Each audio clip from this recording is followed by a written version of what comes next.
CUET में कितने marks लाने पड़ेंगे कि आईसीआर में आपको कोई भी कोर्स हो जो भी आपको लेना हो वो मिल सके। This side Alok Sahu, I am BTech final year student from DRI Karnal and आज हम बात करने वाले हैं काफ़ी इंपॉर्टेंट टॉपिक पर, जिसमें हम बात कर रहे होंगे कि आखिर आपको कितने मार्क्स लाने चाहिए सीयूईटी में कि आईसीआर में आपको कोई भी कोर्स मिल सके। ऐसा नहीं है कि ये कोर्स मिलेगा ये कोर्स नहीं मिलेगा। तो हम यहाँ जनरल कट ऑफ के बारे में बात कर रहे होंगे किसी भी कोर्स के लिए कि अगर आपके इतने मार्क्स आ रहे होंगे तो फिर आपको कोई ना कोई कोर्स मिल ही जाएगा। तो आप लोगों को पता होगा कि आईसीआर में टोटल 12 कोर्सेज हैं। वो कोर्सेज कौन कौन से हैं, उनमें क्या होता है, इन सब चीज़ों के बारे में ऑलरेडी हम बहुत सारी वीडियोज़ बना चुके हैं। तो अगर आपने हमारी पुरानी वीडियोज़ नहीं देखी है एंड आपको लगता है कि आपको वो सारी जानकारी नहीं है एंड आपको होनी चाहिए, तो आप हमारी पुरानी वीडियोज़ को विजिट कर सकते हैं। कहीं ना कहीं वो वीडियोज़ आपकी बहुत हेल्प कर रहे होंगे। एंड अगर आप हमारे चैनल पर नए हो तो चैनल को सब्सक्राइब करके जरूर रखिएगा, ताकि आईसीआर से रिलेटेड या फिर सीयूईटी से रिलेटेड जो भी हम नई वीडियोज़ ला रहे होते हैं वो वीडियोज आप तक जरूर पहुंच रही हूँ। तो आपको पता होगा कि पिछले साल से आईसीआर की जगह अब सीयूईटी का एग्जाम हो रहा है एंड पिछले साल से आईसीआर सीयूईटी के मार्क्स ही कंसीडर कर रहा है आपको एडमिशन देने के लिए। तो अगर आपको आईसीआर के कॉलेजेस में एडमिशन लेना है तो सीयूईटी में बेहतर मार्क्स लाने होंगे। तो अब बात आती है कि सीयूईटी में कितने मार्क्स लाने पड़ेंगे कि आईसीआर में आपको कोई भी कोर्स हो जो भी आपको लेना हो वो मिल सके। तो देखो, सबसे ज़्यादा जो डिमांडिंग कोर्स है आईसीआर में वो है बीएससी एग्रीकल्चर। यानी कि अगर आपने बीएससी एग्रीकल्चर का कट ऑफ क्वालिफाई कर लिया तो फिर आपको बाकी कोर्सेज में एडमिशन लेने से कोई नहीं रोक सकता है। तो आप लोगों को पता होगा कि आईसीआर हो या फिर कोई और एग्जाम हो, उन सभी में category wise cut off very करती है। तो हम यहाँ कैटेगरी वाइज डिस्कस कर रहे होंगे कि कौन सी कैटेगरी वाले स्टूडेंट को कितने मार्क्स लाने चाहिए कि भैया उसका किसी ना किसी कोर्स में हो ही जाएगा। किसी ना किसी कोर्स का मतलब ये है कि वो जिस भी कोर्स में चाहे उस कोर्स में एडमिशन ले सके। बट यहाँ मैटर करेगा कि आपको कॉलेज थोड़ा सेक्रीफाइस करना पड़ेगा। मैं यहाँ टॉप कॉलेजेस के बारे में बात नहीं करूंगा, क्योंकि हम यहाँ जनरल कट ऑफ के बारे में बात कर रहे हैं कि अगर आप इतने मार्क्स ला रहे होंगे तो आपको कोई ना कोई कॉलेज मिल जाएगा विद ऑल कोर्सेज। लाइक अगर आपको कोई भी कोर्स चाहिए, BSc agriculture, horticulture, sericulture, fisheries, forestry, community science, BTech के कोर्सेज, कोई भी कोर्सेज चाहिए आपको वो कोर्सेज मिल रहे होंगे। बट आपको कॉलेज के साथ कॉम्प्रोमाइज करना पड़ेगा, क्योंकि हम सबसे कम मार्क्स के बारे में यहाँ बात कर रहे होंगे। टॉप कॉलेजेस के बारे में हमने ऑलरेडी बहुत पहले डिस्कस कर लिया। अगर आपने वो वीडियोज नहीं देखी तो आप वो वीडियोज देखिएगा, तो वहाँ आपको टॉप कॉलेजेस के कट ऑफ के बारे में पता चल जाएगा। कि अभी जो कट ऑफ हम डिस्कस कर रहे होंगे वो मिनिमम कट ऑफ होगा कि आपके अगर मिनिमम इतने मार्क्स होंगे तो आपको आईसीआर में कोई ना कोई कॉलेज उस कोर्स के साथ मिल जाएगा। यानी कि अगर आप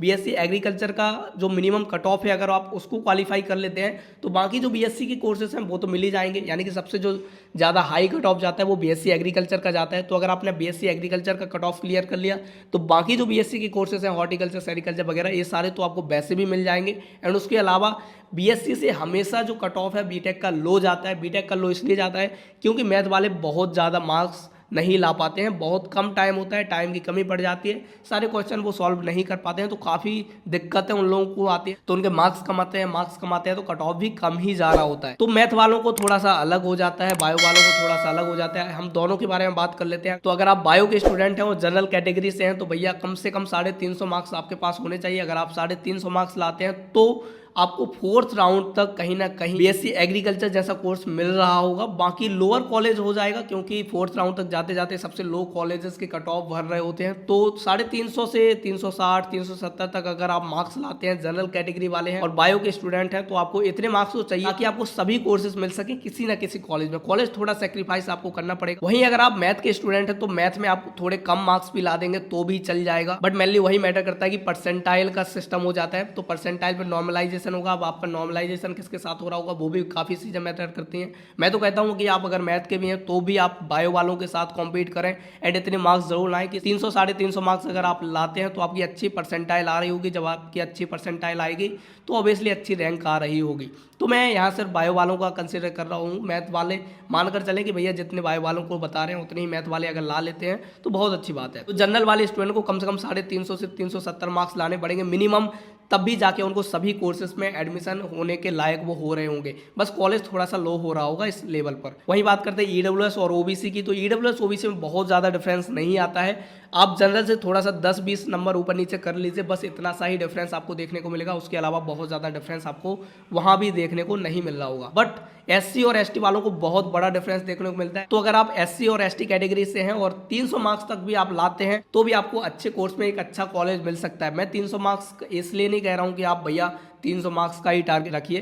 कम से कम आपका बफर जो होना चाहिए वो 20 से 30 मार्क्स का होना चाहिए। यानी कि टारगेट कम से कम जो हो आपका, अगर आप एससी एसटी वाले हैं तो 330 340 तो रखो, ताकि 320 310 के आसपास अगर आपके नंबर आ सकें तो भी आपको एक ठीक ठाक कॉलेज मिल जाए ठीक ठाक कोर्स के साथ। तो अगर आप इस साल CUET का एग्जाम देने वाले हैं एंड आपको टारगेट नहीं पता, तो मेरे हिसाब से आपको मिनिमम इतना टारगेट तो रखना चाहिए ताकि आप अपने फेवरेट कोर्स में जा सकें, आपको कोर्स के साथ कॉम्प्रोमाइज़ ना करना पड़े। कॉलेज के साथ कॉम्प्रोमाइज़ करोगे थोड़ा बहुत चल जाएगा, बट कोर्स के साथ ना करो, क्योंकि वही आपका कोर्स जो है वो फ्यूचर डिसाइड कर रहा होता है। काफ़ी सारी चीज़ें पहले हमने डिस्कस कर रखी हैं, अगर आपने हमारी पुरानी वीडियोज़ नहीं देखी तो आप उनको देख सकते हैं, वहाँ भी आपको काफ़ी सारी चीज़ें समझ आ रही होंगी। तो जो डाउट था कट ऑफ को लेकर, आई होप कि वो क्लियर हो रहा होगा। मैथ वाले स्टूडेंट परेशान ना हो, मैथ वाले स्टूडेंट्स के अगर थोड़े कम भी मार्क्स आ गए तो भी उनका चल जाएगा। बाकी बीटेक के लिए हम अलग से डिस्कस कर रहे होंगे। देखो बीटेक में अलग से डिस्कस करने की जरूरत है ही नहीं। अगर आप मैथ के स्टूडेंट हैं और 300 प्लस मार्क्स लाते हैं तो आपको सारे बीटेक के कोर्सेज मिल रहे होंगे, वो भी अच्छे कॉलेज के साथ, और उसके अलावा बीएससी के कोर्सेज तो आपको मिल ही जा रहे होंगे अगर परसेंटाइल अच्छी आती है आपकी तो, यानी कि रैंक अगर आपकी अच्छी आ गई तो मैथ और बायो में थोड़ा बहुत फर्क तो पड़ता है। तो मैथ वालों के अगर नंबर थोड़े कम भी आ गए तो बहुत दिक्कत नहीं होगी, बट बायो वालों को यहाँ देखना पड़ेगा कि उनको थोड़े अच्छे मार्क्स चाहिए पड़ेंगे। तो आई होप कि आपको चीज़ें क्लियर हो रही होंगी। मैं तो कहता हूँ कि अगर आप मैथ से हो या बायो से हो, कोई भी हो, मिनिमम आपको 350 मार्क्स का टारगेट रखना ही चाहिए 600 में से। अगर आप 350 मार्क्स ला रहे हैं तो फिर आपको सारे कोर्सेज में आराम से एडमिशन मिल रहा होगा, बट कॉलेज थोड़ा ऊपर नीचे हो जाएगा। बाकी अगर आपको टॉप कॉलेजेस के बारे में जानना है तो हमने पहले डिस्कस कर लिया, आप जाके देख सकते हैं, वहाँ आपको टॉप कॉलेजेस के कट ऑफ के बारे में भी पता चल जाएगा। तो दैट्स ऑल यार। बाकी किसी को कोई डाउट होता है चाहे ICAR से रिलेटेड चाहे CUET से रिलेटेड, तो आप हमें कमेंट करके बता सकते हैं। हमारी पूरी कोशिश होगी कि हम आपके कमेंट्स के रिप्लाई कर रहे होंगे या फिर उन पर डेडिकेटेड वीडियोज ला रहे होंगे। तो अभी के लिए इतना ही यार, बाकी मिल रहे होंगे अगली वीडियो में, तब तक के लिए चलते हैं, बाय, टेक केयर।